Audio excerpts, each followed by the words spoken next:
स्वयं के ज्ञान के लिए बस एक ही बात जरूरी है कि हमारी ऊर्जा जो है स्वयं की ओर लौटे और वो याददाश्त जब जब आए तब तब उसका प्रयोग कर लिया जाए। एक बार मुल्ला नसरुद्दीन एक फ़कीर हुए हैं, उनके पास एक व्यक्ति पूछने गया कि हमें स्वयं का ज्ञान कैसे हो, अपना पता, आत्मज्ञान की कुंजी चाहिए। तो नसरुद्दीन ने बोला ठीक है, अभी तो मैं पानी भरने जा रहा हूँ, अभी तुम मेरे साथ आ जाओ, उसके बाद आगे की बात करेंगे। लेकिन तुम्हें कुंजी चूंकि चाहिए आत्मज्ञान की, तो एक शर्त है कि तुम बीच में बोलना नहीं, बस चुपचाप मेरे साथ चलना और मेरे साथ बने रहना। गए, दोनों गए। नसरुद्दीन पानी भरने लगे, बहुत देर तक अपनी बाल्टी को कुएं में डाले और जब बाहर निकाले तो पानी क्यों आएगा भरा हुआ? क्योंकि बाल्टी में पेंदी नहीं थी। ऐसे वो कई बार, तीसरी बार करने लगे तो ये व्यक्ति ने सोचा कि मुझे नहीं चाहिए भाई आत्मज्ञान, लेकिन ये तो आदमी पागल लगता है, बोलना ही पड़ेगा। बोल पड़ा, बोला कि ये कैसे पानी भर सकता है इसमें, आप इटर्निटी तक लगे रहे तो पानी नहीं भरने वाला, क्योंकि बीच में रोकने वाला कुछ है ही नहीं, तल्ला ही नहीं है। तो नसरुद्दीन बोला कि तुम बोल पड़े ना आखिर।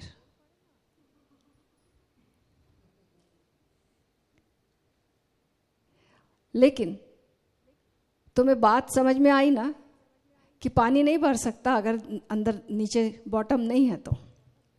ठीक ऐसे ही हमारे भीतर हमारी ऊर्जा जो है निरंतर बही जा रही है, उसे एकत्रित अगर करना है तो बॉटम चाहिए, उसके बिना नहीं हो सकती बात। तो उसी बॉटम के कई कई तरीके हैं, उसी का नाम ध्यान है कि कैसे हमारी ऊर्जा वापस जो हम पर लौटे, अब एकत्रित भी हो। पहले तो बही जा रही है दूसरों की तरफ, बाहर की तरफ, अब बाहर से जब लौटे तो अब ये एकत्रित भी रही आए हम पर। तो इसकी विभिन्न विधियां, विभिन्न हमने प्रयोग किए। आज का प्रयोग जो है, आज का प्रयोग सदगुरु ओशो जब देह में रहे उस समय पूना में 81 में ये विधि उन्होंने अपने शिष्यों के लिए दी, मौन सत्संग की, जिसमें उनकी उपस्थिति में सारे शिष्य मौन बैठते थे।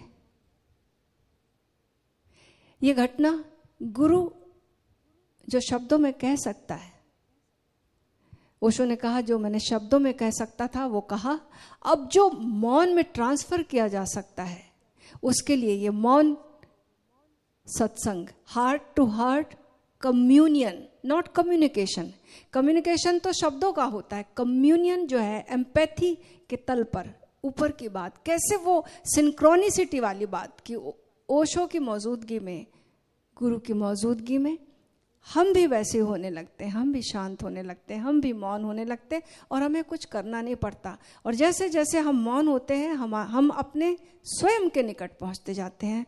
और ये घटना जो है, यही घटना, इसी को उपासना कहते हैं, इसी को उपनिषद का भी यही भाव है कि कैसे एक शिष्य गुरु के निकट निकट निकट सरकता जाता है और उसके निराकार अस्तित्व से उसका लगाव हो जाता है। और फिर ये जो लगाव है और ये जो संबंध है, ये संबंध इटर्नल होता है, ये समय और स्थान के पार होता है, ये संबंध गुरु शिष्य का शाश्वत होता है।